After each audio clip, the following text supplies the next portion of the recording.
Took a look at the individual scores, no?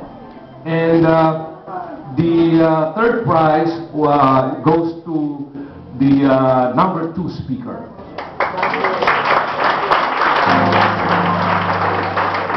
From Baguio City National High School, Nikki Madel Salgayo.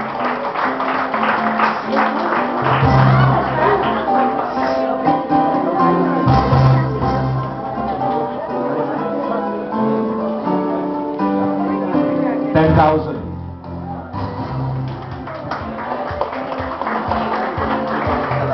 The second prize,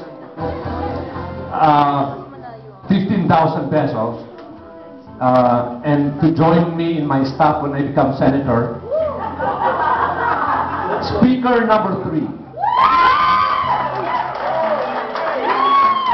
from St. Teresa's College, Cebu, Dr. Bea Claudine Everdon.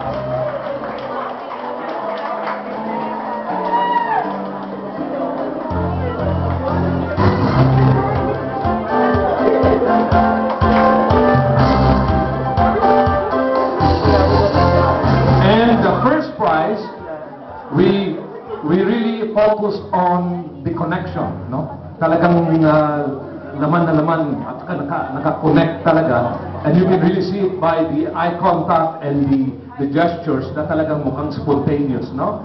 And ang sabi ko lang, medyo mas mahusay sana kung naka-short pants.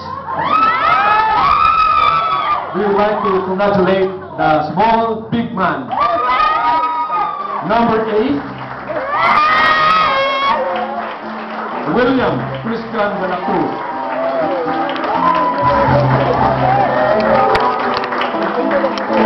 From St. Joseph Institute of Technology, Northwestern Mindanao Chapter.